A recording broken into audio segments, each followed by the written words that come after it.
சென்னையில் மாநகராட்சி தூய்மை பணியாளர்கள் 100 நாட்களை கடந்து தொடர் போராட்டங்களை நடத்தி வருகின்றார்கள்.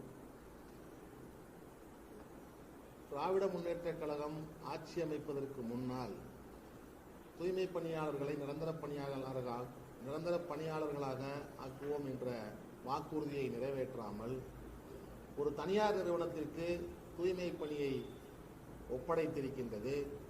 இதனால் பாதிக்கப்பட்ட தூய்மை பணியாளர்கள் 100 நாட்களுக்கு மேல் போராடுகின்ற ஒரு சூழல் தலைநகரிலே நிலவுகின்றது.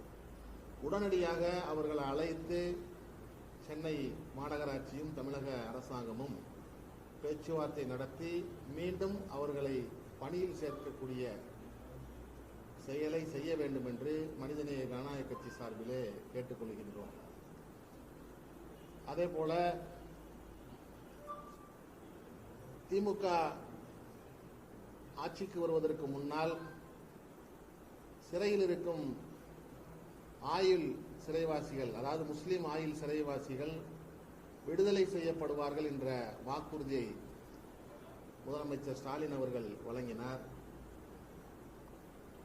அது இன்றும் நிகழாமல் இருந்து கொண்டிருக்கின்றது.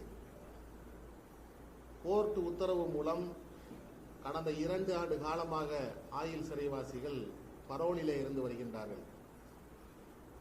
கோர்ட் மூலம் பரோல் பெற்று வெளியிலே வசித்து வருகின்றார்கள். 2 ஆண்டு காலமாக அவர்களுடைய நடத்தையில் எந்தவிதமான புகாரும் எழவில்லை. இந்த சூழ்நிலையில் அவர்களை முழுமையாக விடுதலை செய்ய வேண்டும். மொத்தமுள்ள 36 நபர் சகோதரர்களில் 13 பேர் விடுதலை செய்யப்பட்டிருக்கின்றார்கள். இன்னும் 23 பேர் விடுதலை செய்ய வேண்டிய ஒரு சூழ்நிலை இருக்கின்றது.